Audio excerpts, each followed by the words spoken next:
Olá, olá, meu amigo, olá, olá, minha amiga, seja muito bem-vindo, muito bem-vinda a mais uma edição aqui do nosso programa Ebrad Live, esse programa que já caiu no gosto de todos vocês sempre pedem aqui para nós trazermos temas relevantes, e hoje, como não deixaria de ser, mais uma vez trazemos um tema muito relevante.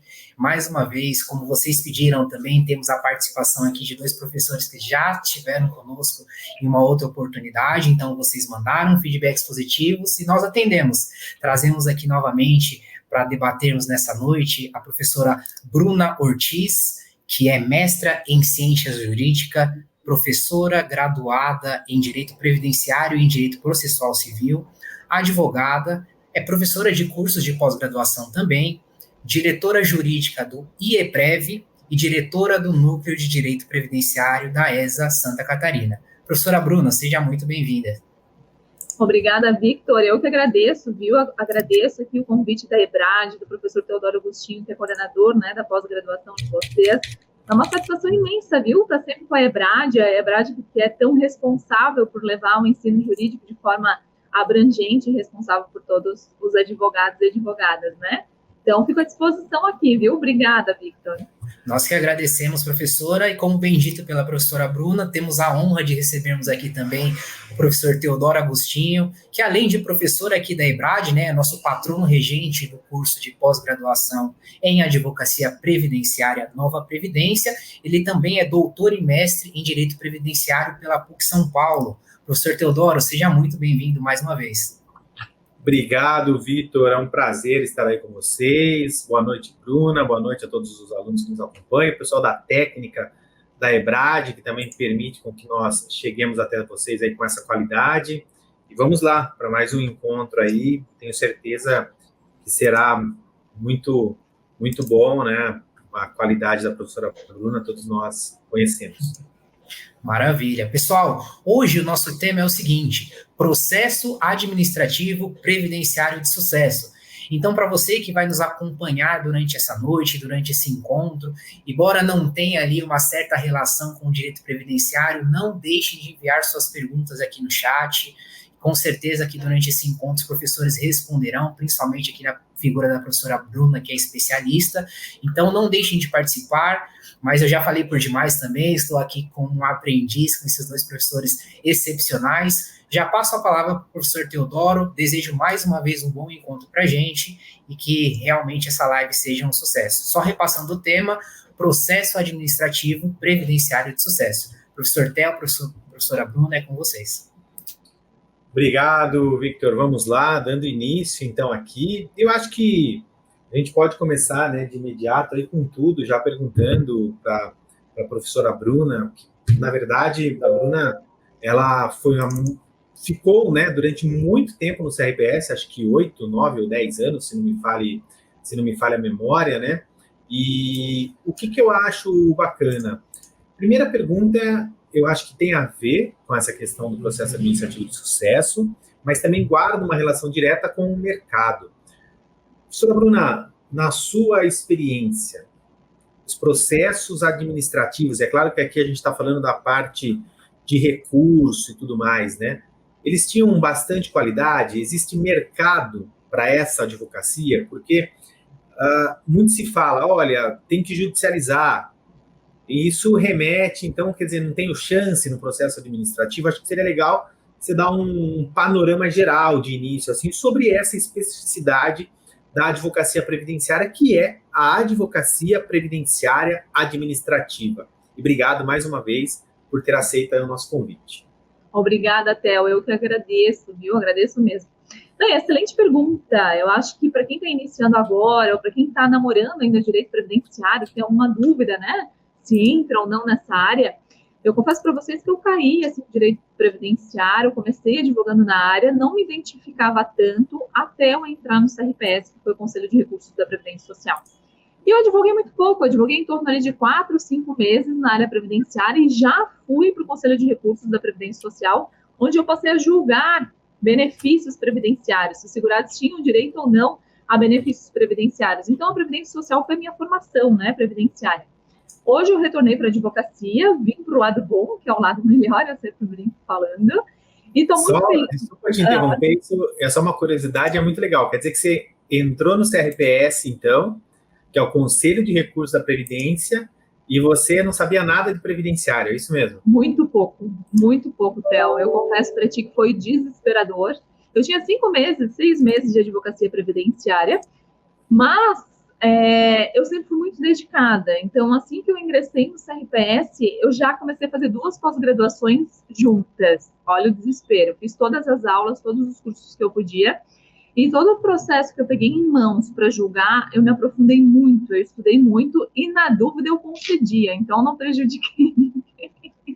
Não prejudiquei ninguém nesses 8 anos de Previdência.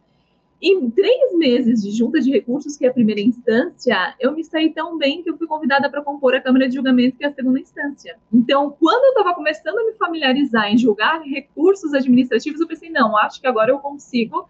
Eu fui convidada a compor a segunda instância. Fiquei 1 ano na segunda instância, quando eu pensei, bom, eu já estou começando a me dar melhor com os processos mais complexos, né, que vão à segunda instância. Fui convidada a subir ao Conselho Pleno, que é o órgão máximo do CRPS. Então, com 1 ano e meio de conhecimento previdenciário, eu já estava no Conselho Pleno uniformizando a jurisprudência administrativa previdenciária. Então, para mim, foi, assim, desafiador, mas eu me entreguei de corpo e alma, e é algo apaixonante para mim, sabe? E eu tenho certeza que quem começa na advocacia previdenciária parece uma cachaça, assim, no começo é meio ruim, mas é viciante, depois você não consegue mais viver sem. Porque realmente a área de direito previdenciário, ela traz uma resposta muito rápida, principalmente para quem está na advocacia. Então, para quem quer lucratividade, quem não quer esperar 10, 15 anos um processo, né, como um processo civil, por exemplo, a advocacia previdenciária é muito rápida. E para eu que tenho ansiedade, para todos os colegas que têm ansiedade, eu acho que vão conseguir tirar de letra nessa área mais específica.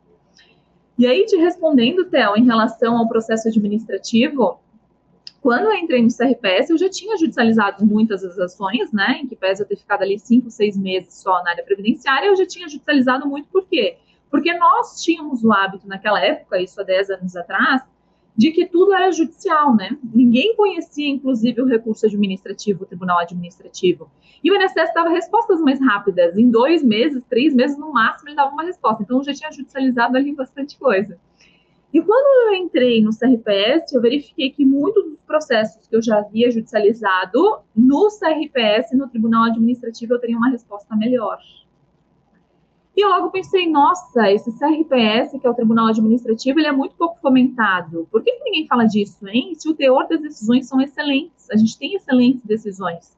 Por quê? Porque o artigo 10 da Constituição Federal vai dizer que nos tribunais administrativos que julgam interesses previdenciários e trabalhistas, tem a participação democrática da sociedade. Eu entrei lá representando as empresas, eu fui indicada por sindicatos de empresa, por federações e confederações, para representar essas empresas que eu advogava antes, né? Então, eu advogava já para a empresa, fazia alguma coisa relacionada ao direito previdenciário para elas, dava, assim, um amparo, principalmente para sindicatos. É muito legal para quem está começando agora também fazer parceria com sindicatos.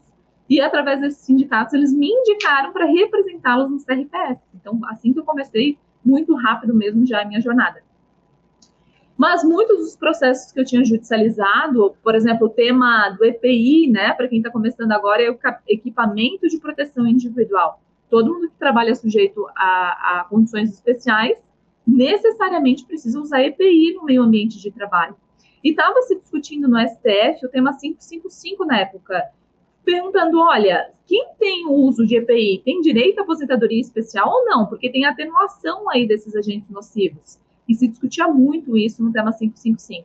Os processos no judiciário estavam sobrestados, ou seja, estava tudo parado em relação ao tema, e no CRPS todos os benefícios com o mesmo assunto discutido estavam sendo concedidos, em decorrência do enunciado número 21 da época, que ele era de 1999, ou seja, desde 1999 o CRPS já tinha um entendimento consolidado que o fornecimento de EPI, o uso de EPI por si só, não afasta as condições nocivas e pode ser, sim, concedida aposentadoria especial. E lá em 2015, o Judiciário estava discutindo isso ainda, que desde 1999 já estava na via administrativa, no Tribunal Administrativo Consolidado e continua hoje no enunciado número 12. Aquilo me abriu um olhar que eu pensei, nossa, eu preciso falar um pouco sobre isso para os advogados. eu preciso expandir um pouco o tribunal administrativo. Foi onde eu comecei a dar palestras também relacionadas aos temas. E na época até eu vi que tinha muitos professores fazendo recursos administrativos. Eu falava, olha, esses bonitões não estão abrindo a caixa preta, porque eles falam de tantos assuntos e ninguém fala dos recursos administrativos. Então, assim, só para concluir, existem muitos assuntos que na via administrativa o entendimento é melhor do que se você judicializar. Então, é esse, eu acho que o insight principal da live que eu quero trazer aqui para vocês. Ah, que legal, que legal. E olha só, né, pessoal, não quis interromper a professora Bruna, e vocês têm uma vantagem, porque na época a professora precisou fazer dois cursos de pós-graduação. Aqui, na pós-Debrad, só ela, tenho certeza, que é suficiente para que vocês adquiram conhecimento aí, tenham essa confiança necessária para atuar na esfera administrativa, como a professora Bruna colocou, é um mercado que a gente pode até dizer que é um mercado em franca expansão, né? O previdenciário, ele tem muita coisa ainda para ser explorado, né? O que a gente vê, na verdade, é quase que talvez uns 15 ou 20%, né, Bruna? Bom, nessa linha ainda, fora o conhecimento, né, que é um pouco óbvio, o que mais você acha que é necessário, Bruna, para que o advogado, a advogada que está nos acompanhando aí, na verdade, um detalhe, tá, pessoal? Um detalhe importante. Você, para atuar na esfera administrativa, não precisa necessariamente ser advogado. Isso é um outro detalhe importante. Você pode ter uma procuração, porque é um órgão administrativo, e você pode representar o teu cliente. Agora, é lógico, você precisa ter muito conhecimento, né? E, Bruna, uma confusão meio que se faz, e até alguns professores acabam ensinando de forma equivocada, né? Já até sei onde você vai chegar. O CRPS, ele é órgão vinculado ao INSS ou são órgãos separados? Explica um pouquinho dessa confusão aí pra gente, explicando um pouquinho do organograma mesmo, né? Dê entrada no INSS, vamos começar por aí. Dê entrada no INSS. Como é que vai funcionar esse requerimento, se eu não concordar, se eu entrar com recurso, essa procuração tem que ter, de repente, reconhecimento de firma, como eu faço? Eu posso fazer sustentação oral mesmo não sendo advogado? Como é que é? Os conselheiros, todos são advogados? Acho que é legal, é um pouco da curiosidade, né? Tá, legal. Obrigada, Theo, pela pergunta. E realmente é muito confuso, né? Quem é o INSS? O INSS é uma autarquia federal, vinculada ao ente público. CRPS, que é o Tribunal Administrativo, ele é um órgão superior. Como diria lá Eli Lopes Meirelles, o órgão superior, né, ele não tem ali a subordinação administrativa, mas ele tem um poder de comando. Qual que é o poder de comando do Tribunal Administrativo CRPS? Todas as decisões de mérito que o INSS emanar nos benefícios previdenciários, isso sim, ele vai vincular o INSS. O INSS é obrigado a cumprir todas as decisões do Tribunal Administrativo. Então, você dá entrada no seu requerimento administrativo no INSS, vai lá e faz o seu pedido. Sempre há necessidade do prévio requerimento administrativo, conforme o tema 350 do STF. Eu não posso ir direto para o judiciário, não posso. Tem algumas exceções, questões de revisão, se aquilo que você pretende é reconhecidamente de forma negativa, né, pelo INSS, o INSS tem uma posição consolidada contrária àquilo, e você não precisa necessariamente fazer o requerimento. Se não, sempre a regra é fazer requerimento no INSS. Você fez esse requerimento no INSS, instruiu, né, fez uma boa petição de requerimento. Se vocês quiserem, a gente pode falar um pouquinho disso também, como fazer uma boa instrução no INSS, né, relacionada a esse requerimento de benefício. Todo requerimento de benefício, o INSS tem que dar uma decisão, né? E a partir dessa decisão dele de concessão ou não de benefício, é onde eu posso interpor um recurso administrativo. E aí que começa a confusão. O recurso administrativo você vai interpor dentro do meu INSS. Aí o que você pensa? É o INSS que vai julgar. Ou você vai fazer essa interposição de recurso lá dentro do PAT, que é o portal de atendimento do advogado, né, o sistema do advogado, mas também que dá a entender que é o INSS. Quando você consulta o seu andamento processual do recurso administrativo, você vai consultar em consultaprocessos.inss.gov.br. Ou seja, nem a DataPrev sabe quem é o CRPS. A gestora de sistema do INSS e CRPS bota tudo que é do CRPS com o nome INSS. Então, até internamente, quem deveria saber a divisão não sabe. Você vai presencialmente no CRPS, você vai num prédio da Previdência Social, que embaixo é o INSS. Então, a imagem realmente se confunde. Mas a gente não pode confundir, porque ele é um tribunal superior e ele não é vinculado à estrutura do INSS, ele é acima. Então, quando a gente faz um recurso administrativo, o INSS é parte desse processo. A gente tem um litígio na via administrativa. Você fez o recurso administrativo, o INSS passa a ser parte. Ele não pode mais formar juízo de valor em relação a nada daquele benefício previdenciário. Tudo aquilo que é de mérito passa a ser competência do CRPS para analisar e julgar em relação àquele assunto. E a formação dos conselheiros, como o Theo perguntou, né? Os conselheiros, são 4 conselheiros para cada turma recursal. O que isso significa? Tem a participação democrática da sociedade, como eu falei, conforme o artigo 10 da Constituição Federal. Então, teria aqui um representante do governo, que normalmente é um servidor do INSS, cedido ao CRPS para representar o INSS, só que esse servidor do INSS é um servidor de carreira. A gente tem excelentes servidores no CRPS. É aquele servidor que já foi chefe de agência, já foi chefe de setor. Então, por um reconhecimento da atividade dele, né, de trabalho, ele é meio que vangloriado, levado ao CRPS no sentido de ter uma posição melhor. Então, eles gostam de fazer parte do CRPS, a gente tem excelentes servidores lá. Aí, exemplo do Paulo Vitor Nazário Serman, eu gosto muito de citar, Paulo Rafael Valdrich, entre vários outros professores que compõem o CRPS representando o INSS. Aí a gente tem os representantes da sociedade, que é um representante dos empregados, indicado pelo sindicato dos empregados. Então, o sindicato dos metalúrgicos, qualquer tipo de sindicato, dos eletricitários, dos comerciários, dos sindicatos dos trabalhadores rurais, eles indicam advogados, normalmente é uma pessoa da sociedade com alto reconhecimento do tema em direito previdenciário. Eu não tinha tanto conhecimento assim, mas eles tiveram confiança em mim e me indicaram.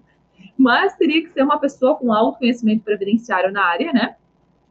Ou um representante das empresas, né? Eu entrei lá como representante das empresas, que é uma pessoa que está representando os interesses das empresas no CRPS. A gente tem julgamento do NTEP, né? O Nexo Técnico Epidemiológico Previdenciário. Todo benefício que é concedido na espécie acidentária, quando for no empregados, traz reflexos para as empresas. Então, a empresa também tem um direito de ser representada no CRPS com um conselheiro representante das empresas. E o 4º conselheiro, na verdade, aqui é o presidente daquela composição. Esse presidente da composição da turma vai ser também o presidente do órgão julgador, que é um representante do governo. Todas as decisões são colegiadas. Isso traz muita segurança jurídica. Por quê? Porque quando você tem um julgador singular, um juiz, por exemplo, na primeira instância, né, do Juizado Especial Federal, é aquilo que o juiz for decidir no seu processo. Agora, quando você tem uma decisão colegiada, que a gente tem representantes da sociedade analisando o seu processo, que vai ser levado a debate para ser julgado, você tem uma possibilidade muito maior de ter aí uma decisão razoável. Porque não tem aquelas peripécias que teriam uma decisão singular no judicial. Então, isso eu gosto muito do processo administrativo também. Todas as decisões de mérito são decisões colegiadas com participação da sociedade. Outra pergunta que o Theo fez, Bruna, o advogado pode fazer sustentação oral? Na minha opinião, deve. É uma discricionariedade, né? Ele pode realizar a sustentação oral, mas não precisa ser advogado, qualquer um que for representante. O próprio segurado também pode fazer sustentação oral no CRPS. É o tempo de 8 minutos, e eu vou dizer para vocês que a sustentação oral, ela muda o fluxo, ela vai mudar o resultado em relação a esse seu recurso administrativo. Os advogados, eles têm muita vergonha ainda, né, Theo, de se expor, tem medo, tem insegurança, mas você só vai conseguir ultrapassar isso fazendo a sustentação oral. Você tem medo de fazer sustentação oral, aí é que você tem que fazer, porque você precisa superar isso. Só vai conseguir superar fazendo. Façam a sustentação oral. Você primeiro cria autoridade. Por exemplo, aqui a advogada Ana. Quem é a Ana? Quando você está toda a sessão de julgamento lá, mostrando quem você é, mostrando a sua competência, a sua dedicação, o conselheiro vai olhar você com outros olhos, a sua petição com outros olhos. Bruno, o julgador deve ser imparcial, mas são pessoas julgando processos.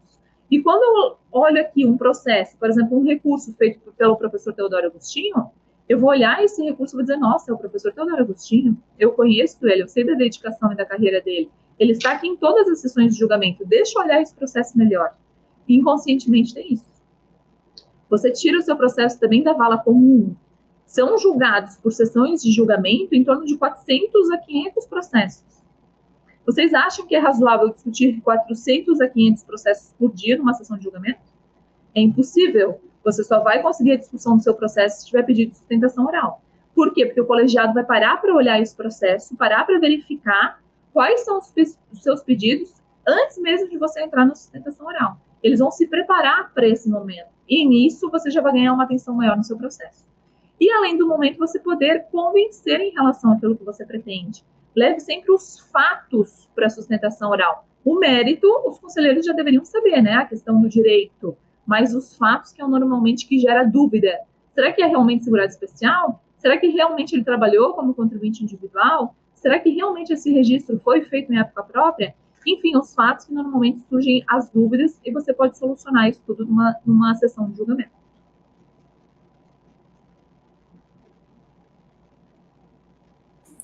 Muito legal, professora Bruna, obrigado aí pelas observações. Vitor, temos alguma pergunta? Por enquanto, nenhuma, podemos seguir? Temos sim.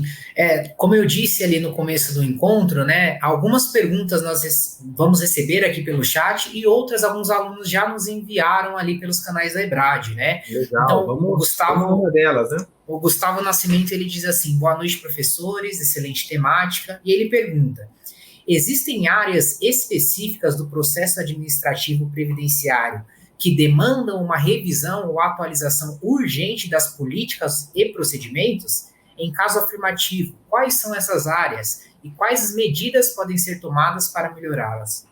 Obrigado, Gustavo. Deixa eu só... A pergunta dele é no sentido se precisa reforma de alguma coisa, é isso? Isso, ele pergunta se tem alguma área que demanda alguma atualização ainda, né, dentro do processo administrativo previdenciário como um todo. Algumas políticas de procedimentos, enfim, se tem algo aí pendente ainda que aparentemente possa trazer alguma melhora. Bom, vou falar rapidinho. Assim, a área previdenciária, né, ela sempre passa por mudanças, né, por atualização, digamos assim.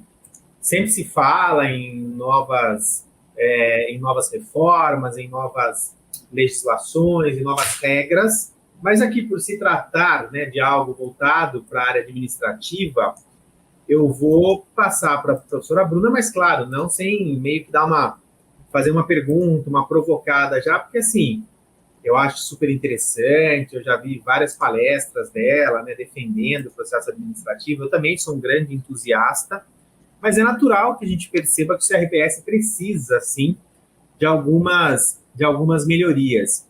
E aí é o seguinte, professora Bruna, eu tento a todo momento ter acesso a acórdons, a jurisprudências, a alguns enunciados do CRPS, e eu queria saber, fora uma solução que eu tenho certeza que você vai apresentar, mas se existe alguma possibilidade, se você sabe, dentro das pessoas que você conhece, das relações que você possui, se existe a possibilidade de nós termos, de repente, um campo específico, organizado, tecnológico, para pesquisa dessas decisões. Excelente, Theo. Então, respondendo assim a pergunta e as provocações, né? Eu acho que é muito pertinente isso que o Theo colocou, porque realmente é o maior problema que a gente tem hoje. Hoje a gente tem um problema estrutural. No INSS, todo mundo já sabe, né? A falta de servidores. A falta de servidores é um problema. Bruna, mas a gente tem inteligência artificial hoje. Mas depois que foi implementada a inteligência artificial, foi automatizado desde 2017 o processo administrativo previdenciário, a gente tem um recorde de indeferimento de benefícios. Hoje a gente tem um maior problema, que é o indeferimento automático de benefícios previdenciários. Você faz o seu requerimento e sai o indeferimento na hora. Olha que bonito. Isso é terrível. A gente, enquanto advogados, é mais trabalho pra gente, né? Sempre tem um lado bom. Eu que sou um pouco poliana, eu gosto sempre de olhar o lado bom das coisas. E o lado bom é que não falta trabalho pra gente, viu? Você que está querendo ingressar na área do direito previdenciário, é muito trabalho, muito trabalho. Inclusive, mais de 80% dos requerimentos administrativos e dos recursos administrativos não tem advogado. São os segurados sozinhos fazendo requerimento e recursos. Quando eles não vão lá para o Juizado Especial Federal sozinhos também, sem advogado. Então, se você está sem processo, você está fazendo errado, porque tem muito trabalho na área previdenciária. Bom, então no próprio INSS tem esse problema do indeferimento automático. Por quê? Porque tudo aquele processo que deveria passar por uma análise do servidor, não tem servidor. Falta servidor. Quando o sistema não faz o encontro, né, das informações nas bases governamentais, automaticamente esse processo deveria passar por um servidor e não é o que acontece. Bom, no INSS esse é o principal problema hoje, então, a falta de servidor. No CRPS, a gente tem a falta de conselheiros. Hoje a gente tem em torno de uns 500 conselheiros julgando, mas a gente tem um estoque aí de mais de 1 milhão de recursos aguardando julgamento. Então, 500 conselheiros para julgar 1 milhão de recursos aguardando julgamento, é óbvio que a conta não fecha, né? Tudo no CRPS é muito lento, é muito devagar, porque não tem a tecnologia que o Theo falou. O Teodoro falou, olha, Bruna, como é que é a consulta das decisões das juntas e da Câmara de Julgamento? Não tem. Não tem consulta aos acórdãos de juntas e câmaras de julgamento. Não tem consulta à jurisprudência administrativa. Dentro do próprio CRPS, internamente, a gente tem o ESIS-REC, é um sistema bom, só que falta acesso à informação. Os conselheiros não têm acesso à informação que o INSS tem. Então, muitos processos são julgados no escuro. Nós estivemos em reunião com a DataPrev, com a presidência do INSS, com o Ministério da Previdência Social também. O Teodoro também esteve lá, representando o Conselho Federal da OAB. E o que o INSS diz? O que a DataPrev diz? Quem afila para os sistemas, para compor os sistemas da Previdência Social de demandas, passa de 2027. Que hoje, com a força-tarefa que eles têm, com o pessoal que eles têm, eles não têm como atender a todas as demandas do INSS e do CRPS num prazo razoável. Então, essa consulta de acórdãos, de jurisprudência, melhoria do sistema interno do CRPS, eu não vejo que seja algo tão simples e que seja feito tão logo. Realmente, a gente vai ter que lidar com esse problema por muito tempo. E tudo é muito devagar. Para encaminhar um processo ao CRPS, é o servidor que faz manualmente. Por que quando faz um recurso, o processo não é encaminhado automático para o CRPS? Gente, é só mudar isso no sistema. O encaminhamento automático do processo quando é feito o recurso. Junta de recursos e Câmara de Julgamento tomou uma decisão, tem que ter um prazo automático para implemento da decisão se o INSS não apresentar um recurso em determinado período. Não tem esse cumprimento automático dos benefícios. Então, qual é o principal problema do CRPS hoje? Em decorrência disso, a demora. Você vai fazer um recurso administrativo, eu já vou dizer, vai demorar. Eu hoje estou dando um prazo para os meus clientes de 3, 4 anos. Um recurso administrativo. É muito tempo quando a gente fala em benefício previdenciário. Então, qual que é o juízo de valor que eu, Bruna, faço nos meus processos? A maioria dos meus clientes são da região do TRF4. O TRF4, quem não conhece ainda, é o melhor tribunal para julgar previdenciário. Ele é um tribunal muito à frente, ele é vanguarda, ele é muito concessor de benefício previdenciário. Mas, ainda assim, eu faço muitos recursos administrativos, porque ainda assim, se eu judicializar algumas questões no TRF4, não vou ter uma decisão tão boa quanto no CRPS. Então, aquilo que eu vejo que o judiciário vai me atender bem, eu já nem penso 2 vezes, eu já vou para o judiciário direto, em decorrência da demora. Os assuntos que eu vejo que no CRPS é melhor, eu faço recurso administrativo, aviso meu cliente em relação à demora, e eu prefiro fazer um caminho mais conservador, demorando mais, mas avisando meu cliente que a probabilidade de concessão é melhor, do que já ir para o judiciário com uma probabilidade de negação maior. Então, a gente tem que fazer isso.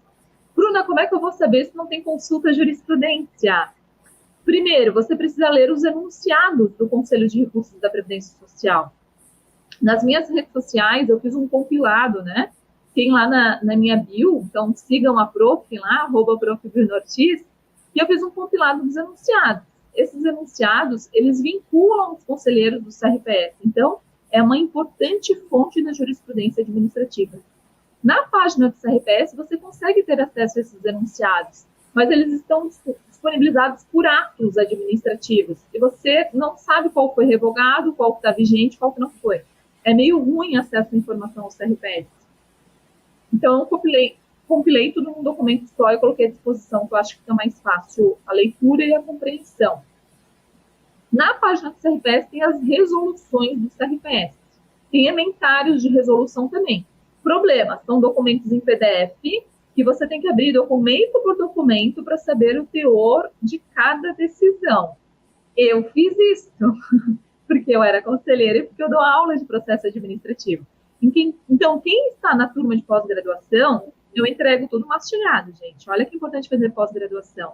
Você vai ter acesso aos professores que viveram a experiência e que fazem isso no dia a dia, na prática. Então, eu tenho tudo separado nos meus arquivos, né? Separados por assuntos.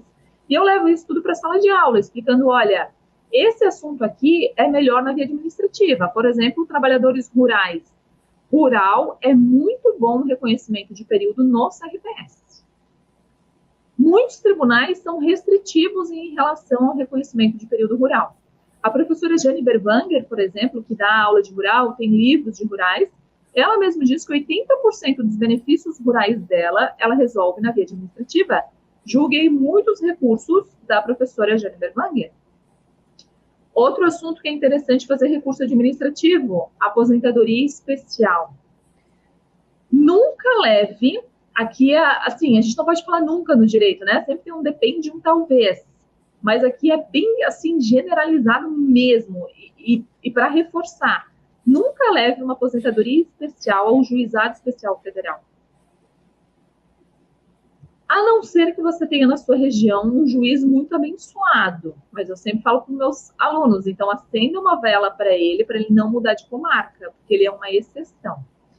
A aposentadoria especial é um tema muito complexo. Reconhecimento de períodos sob condições especiais é muito complexo. O juizado não se debruça no processo.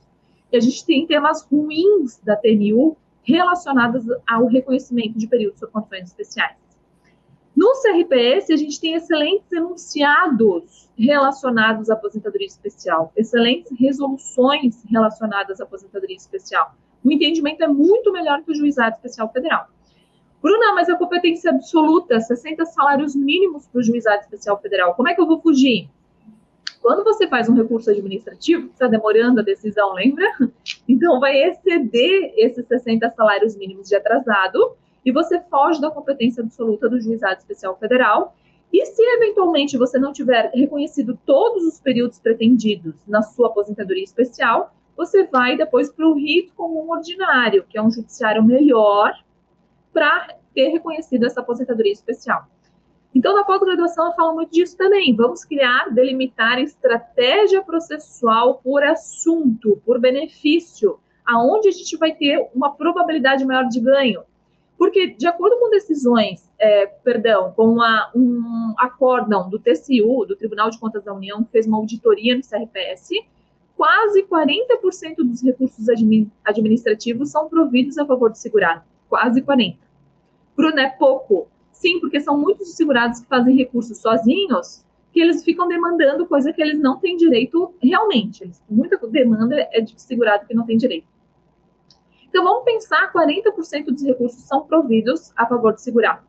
De acordo com dados do Conselho Nacional de Justiça, em torno de 50% das ações judiciais, um pouquinho mais, são vertidas a favor dos segurados no judiciário. Então, a gente tem um número de 50%, até um pouco melhor.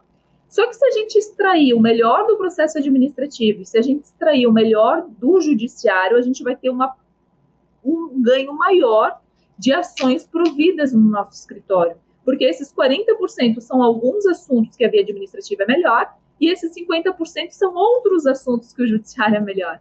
Então, quando você delimita a estratégia e verifica quando eu vou fazer recurso administrativo ou quando eu vou judicializar, é essencial para você aumentar o número de concessões de benefício no seu escritório.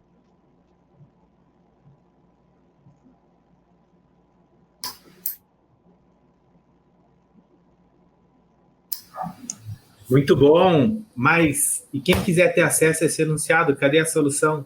Você falou que foi lá, que você pesquisou, dá uma ajuda aí, né?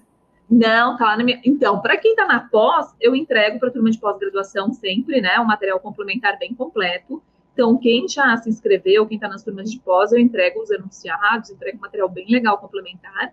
Mas quem ainda não está e que vai se inscrever, já pode adiantar. Já pode adiantar. E lá nas minhas redes sociais, @prof.bruno.ortiz, um link na bio lá que eu coloco, assim, enunciados, checklist de PPP, que é importante para a perícia médica federal, como a perícia médica federal vai avaliar, né, esse PPP, o servidor do INSS. Enfim, tem uma porção de documentos lá que são bem importantes para a sua advocacia no dia a dia. Que legal. E é de grátis, né? É de graça, claro. A docência traz isso para a gente, né? A benevolência, né, Teodoro? A gente atua muito. Mas aproveitando, viu, pessoal? Quem vai lá seguir a professora Bruna, nesse momento também a professora Bruna está com um curso super legal aí de processo administrativo, né? Voltado bem para a prática mesmo. São 30 horas, né, Bruna? Acho que é um dos maiores cursos, né, de processo administrativo que a gente tem aí disponível no mercado. Então, fica a sugestão. Claro, faz a pós conosco, mas também quer se especializar em processo administrativo ainda mais, você vai e também faz o curso. Eu sei que tem outros bônus inclusos lá, e aí fica o convite, segue ela lá na rede social, que aí você vai ter mais informações, mas corra porque eu vi ela divulgando aí que tá na virada de lote e tudo mais. Bom, eu já garanti meu lugar. As últimas vagas já tá encerrando.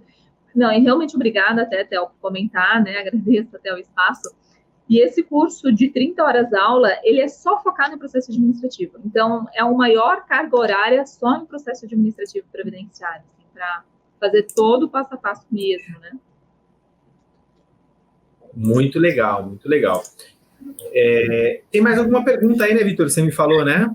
Isso, tem sim. Antes disso, de eu apresentar aqui outra pergunta, nós recebemos uma que a professora já respondeu, mas eu só vou fazer para prestigiar a aluna, porque a gente percebe que os alunos estão bem ativos aqui e prestando atenção na temática, né? A Miriam... né? Você está vindo pergunta que já está sendo respondida. Exatamente. Antes da pergunta. Exatamente. A Miriam ela havia perguntado assim: como a tecnologia e a informatização estão impactando o processo administrativo previdenciário? Quais são os benefícios e desafios associados à implementação dessas novas tecnologias nesse contexto? Então, a professora Bruna já passou por esse tópico, respondeu de forma magistral. Eu já vou fazer a outra pergunta aqui que nós recebemos, que é do Igor Mascarenhas. Ele fala: olá a todos, boa noite. Professores, qual é a importância da correta fundamentação e documentação nos processos administrativos previdenciários, tanto para os segurados quanto para o INSS? Como garantir que esses requisitos sejam atendidos de maneira eficaz? Muito obrigado, Igor. Já passo a palavra para a professora Bruna ou o Theo, se quiser complementar também, fique à vontade. Quer comentar alguma coisa, Theo? Pode, manda bala. Você vai intervindo, porque senão falo demais. Né? Só uma correção, né? Porque assim, você falou que está na região do TRF4, você precisa retificar essa informação, porque agora você está na região do TRF3, que eu estou sabendo já também, viu? Ele fica enciumado, porque o Teodoro é de São Paulo, então ele puxa a sardinha sempre TRF3, eu falo TRF4, ele fala, não, TRF3 é melhor, e fica essa briga assim, sabe, de qual tribunal é melhor. Não, hoje eu estou na região do TRF3, mas os clientes, a maioria dos meus clientes ainda são TRF4. Mas o TRF3 é muito bom também, viu, Theo? Excelente, tem decisões, assim, muito boas.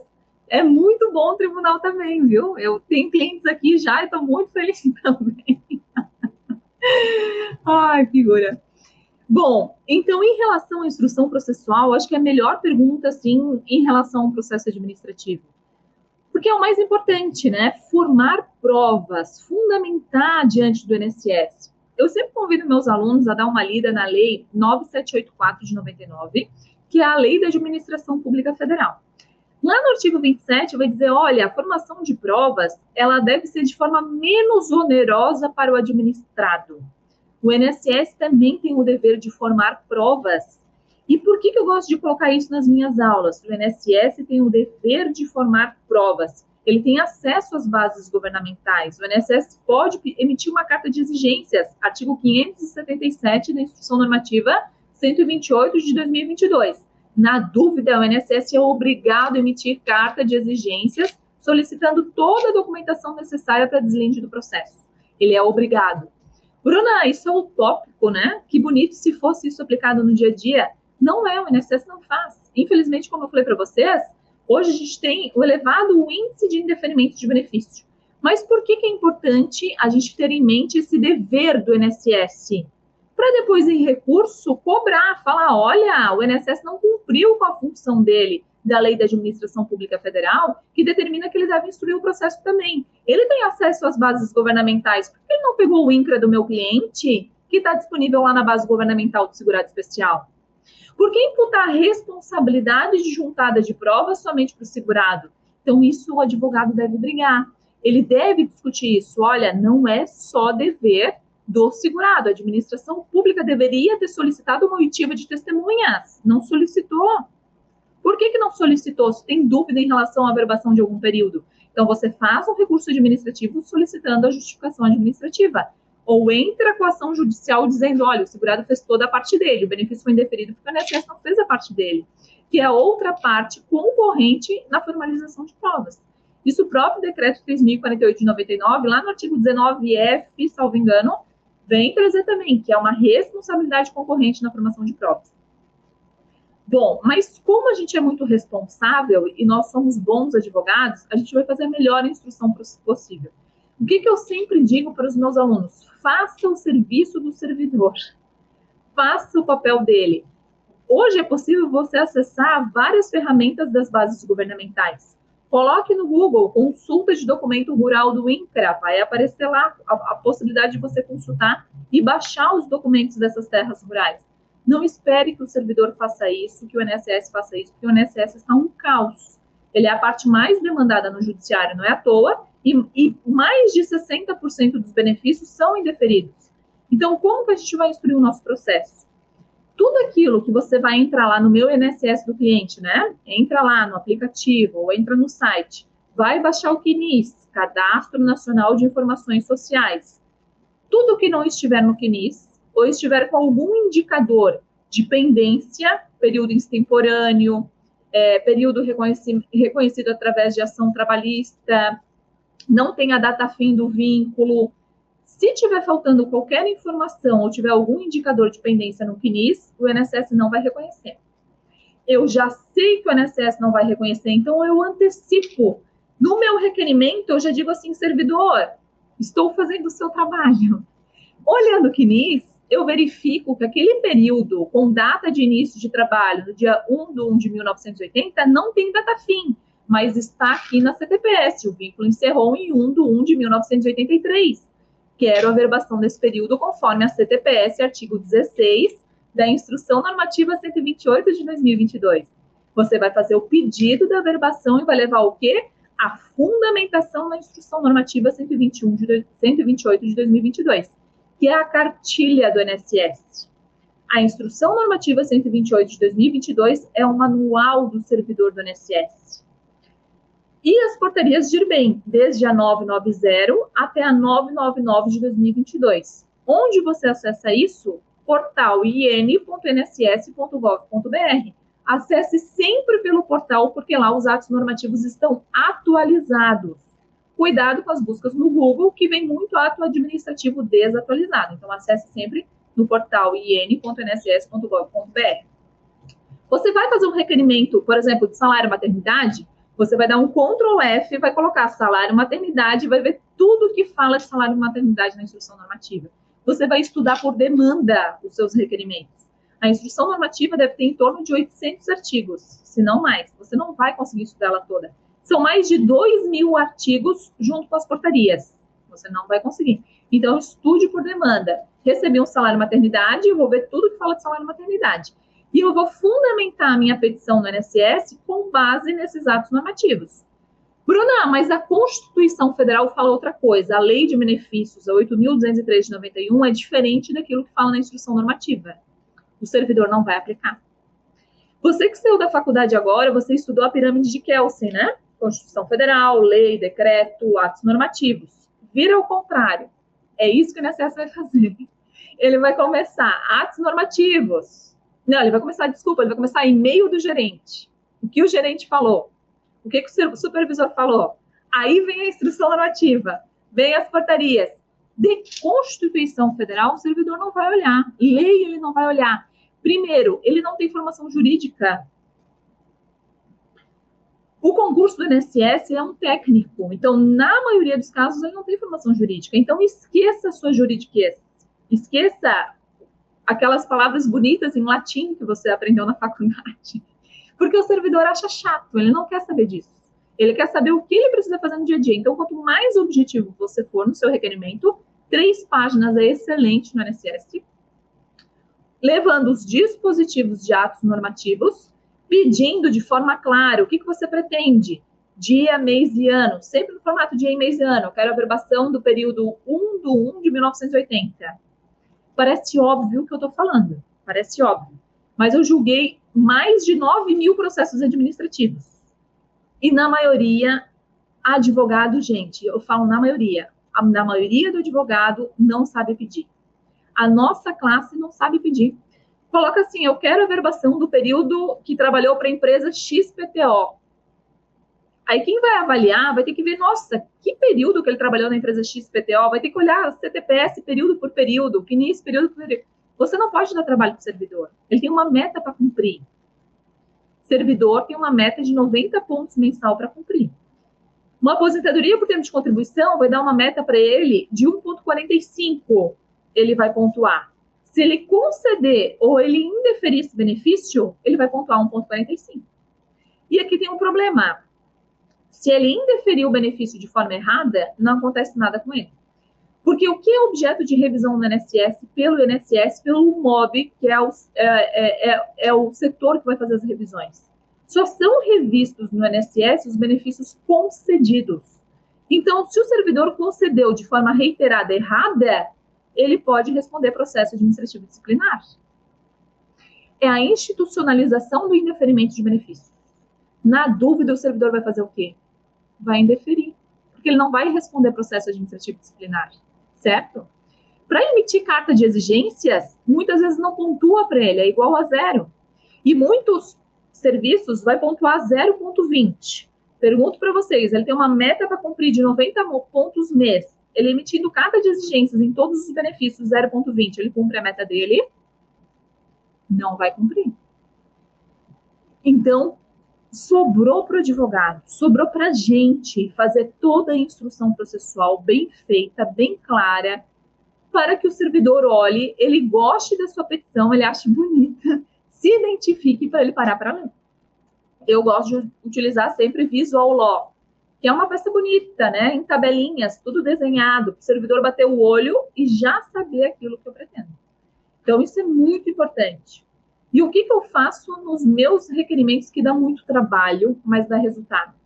Por exemplo, um requerimento de benefício rural. Você junta tudo em ordem cronológica, do mais antigo para o mais atual. E sabe o que eu faço? Eu passo no próprio documento PDF um canetão em amarelo, lá onde diz, por exemplo, a profissão, lavrador, trabalhador rural, data de emissão do documento. Eu passo o canetão.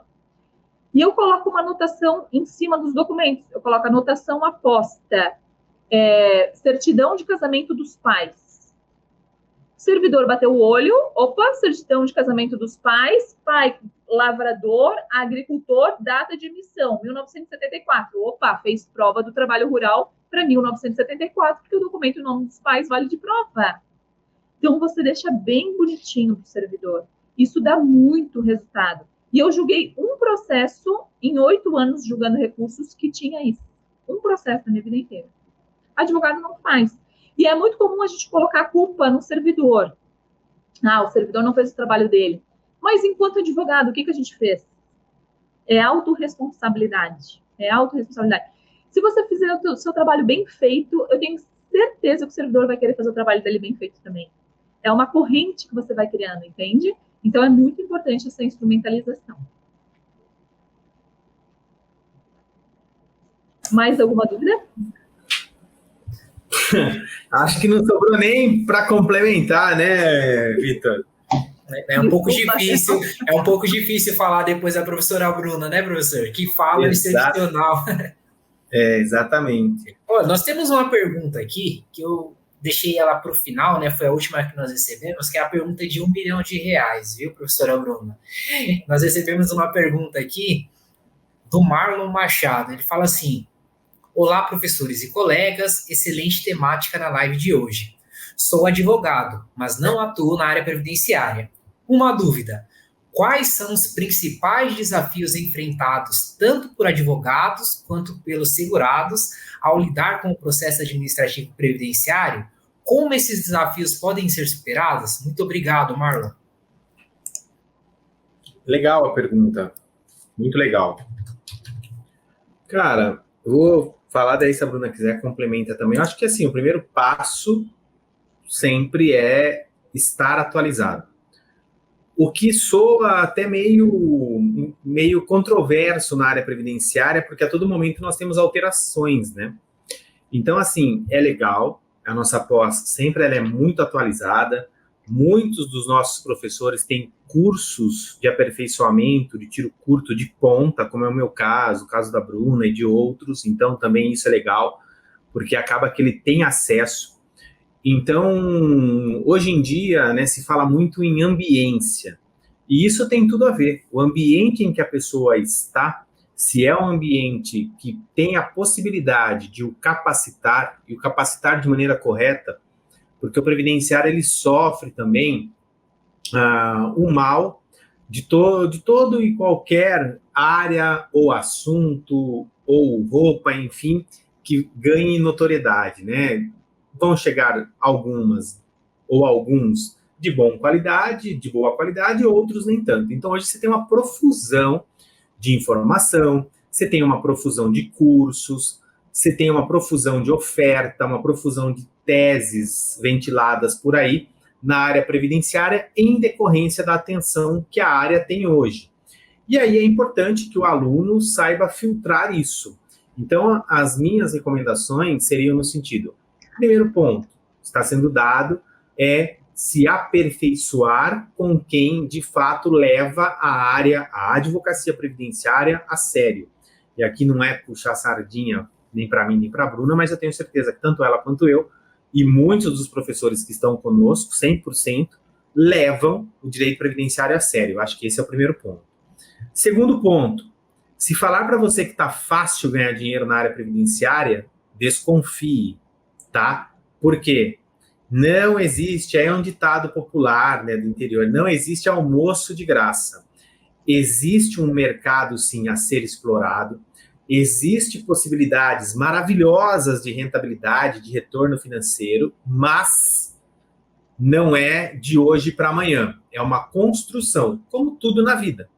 Você quer conquistar algo, você precisa construir, você vai precisar plantar, você vai precisar regar aquela vegetação, aquela plantação, para daí colher bons frutos. E na área previdenciária não é diferente.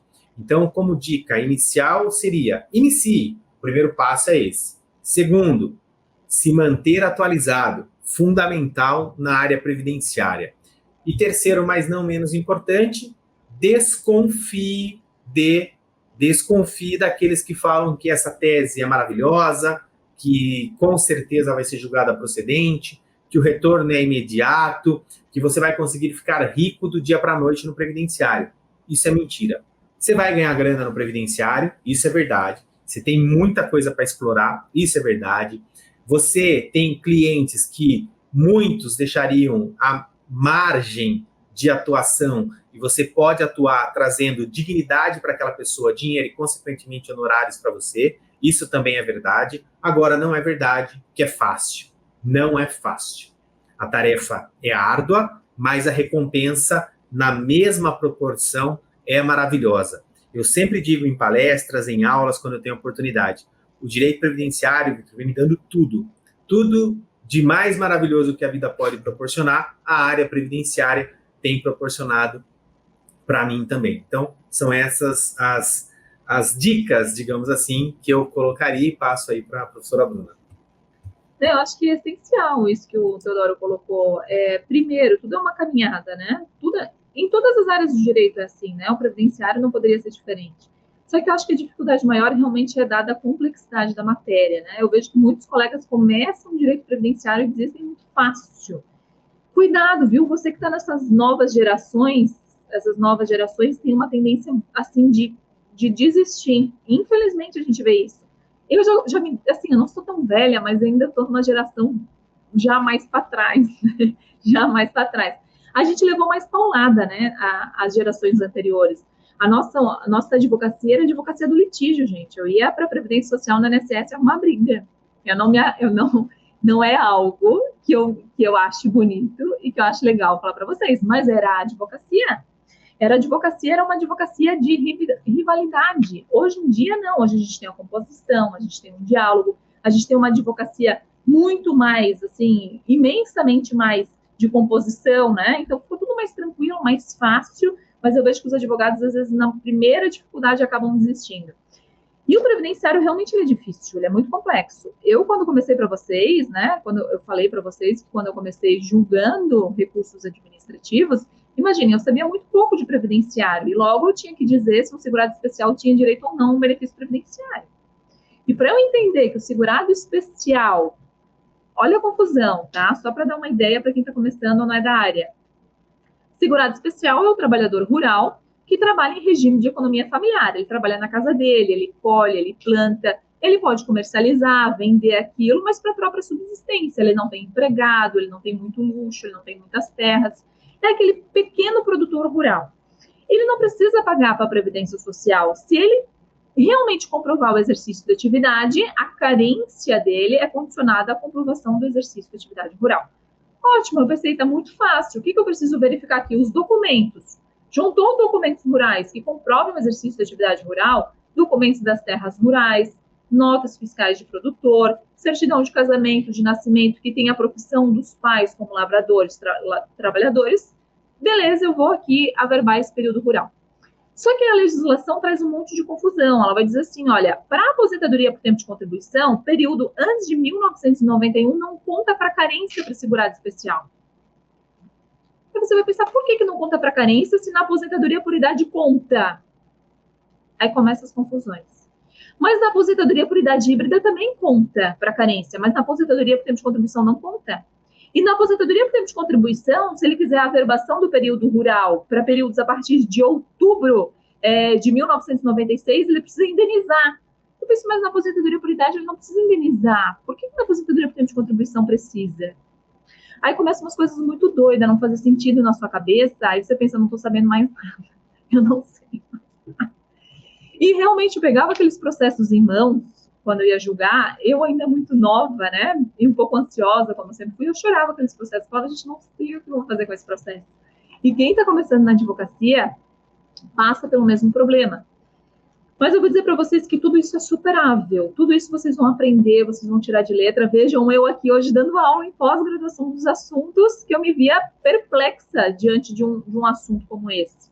Então, tudo é superável. E pensam também que o segurado, esse trabalhador rural, analfabeto, ele vai sozinho no INSS. E não tem servidor hoje para amparar ele. Hoje é um robô que vai analisar os documentos dele. Qual que é a chance desse segurado especial analfabeto sozinho conseguir uma aposentadoria rural?